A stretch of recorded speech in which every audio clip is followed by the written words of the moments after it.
Repairing কৰিব আহিছে সেইটো জানো, সিদিনা ইঞ্জিনিয়াৰ দাদা আহিছিলে। কি কাম কৰিব আপোনাৰ এষ্টিমেটখন দিছে নে?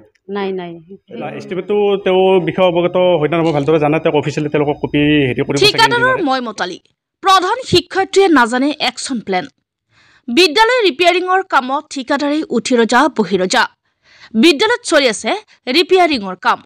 বিদ্যালয়ৰ প্ৰধান শিক্ষয়িত্ৰী বাইদেৱে নাজানে কামৰ এষ্টিমেট। বিদ্যালয়ৰ পৰিচালনা সমিতিক দিয়া হোৱা নাই বিদ্যালয়ত চলি থকা কামৰ খবৰ। কব বিচাৰিছো, বজালী জিলাৰ দক্ষিণ প্ৰান্তত 1270 নং বৰলা মৰিয়ম চোপা প্ৰাথমিক বিদ্যালয়ত চলি থকা কামৰ খবৰ। বানপানীত ক্ষতিগ্ৰস্ত বিদ্যালয়ৰ ৰিপেয়াৰিং কৰিবলৈ ৰাজ্য চৰকাৰৰ এক বিশেষ পদক্ষেপ। ৰাজ্যৰ ভিন্ন প্ৰান্তৰ লগতে 1270 নং বৰলা মৰিয়ম চোপা প্ৰাথমিক বিদ্যালয়ত বিভাগীয় কৰ্তৃপক্ষই আবণ্টন দিয়া অনুদান। বিভাগীয় কৰ্তৃপক্ষই আবণ্টন দিয়া ৰিপেয়াৰিং কামৰ ঠিকা লাভ কৰে এজন ঠিকাদাৰে। ঠিকাদাৰে বিদ্যালয়ৰ প্ৰধান শিক্ষয়িত্ৰীক অৱগত কৰিয়েই কামৰ এষ্টিমেট নিদিয়াকৈ আৰম্ভ কৰে ৰিপেয়াৰিঙৰ কাম। খবৰ দিয়া নহল বিদ্যালয়ৰ পৰিচালনা সমিতিকো। প্ৰশ্ন হয়, বিদ্যালয়ৰ প্ৰধান শিক্ষয়িত্ৰী তথা পৰিচালনা সমিতিক কিয় দিয়া নহল কামৰ এষ্টিমেট? এষ্টিমেট গোপন কৰি সৰলকি হব নেকি বিভাগীয় কৰ্তৃপক্ষই আবণ্টন দিয়া বৰলা মৰিয়ম চোপা প্ৰাথমিক বিদ্যালয়ৰ ৰিপেয়াৰিঙৰ কামৰ টকা? সকলো এক ৰহস্যৰ আৱৰ্তত।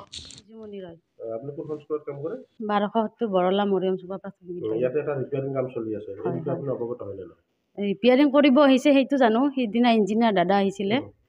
কি কাম কৰিব আপোনাৰ এষ্টিমেটখন দিছে নে? নাই নাই নাজানো। নহলে আপুনি কেনেকৈ গম পাব যে ইয়াতে কি কাম কৰিব বা কি কাম নকৰিব? তেখেতসকলে মানে দেখাই দিব দিছে যে কোনবিলাক মানে ডেমেজ হৈছে। মই ধৰক এই ৰুমটো দেখাই দিছোঁ, খিৰিকীবিলাক দেখাই দিছোঁ।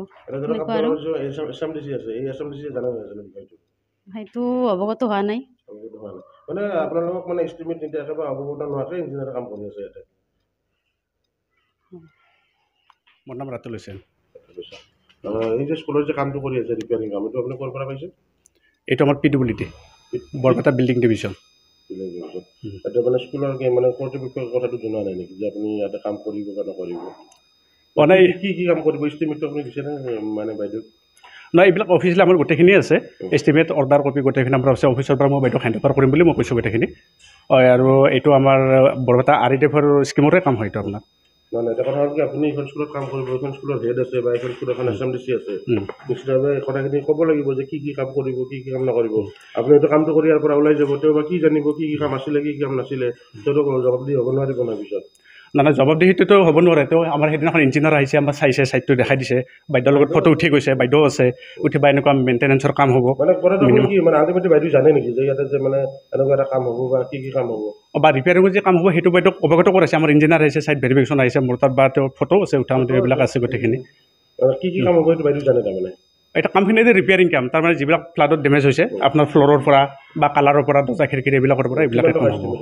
এইটো প্ৰায় তেওঁ আনুমানিক মিনিমাম 1.5 লাখ টকা।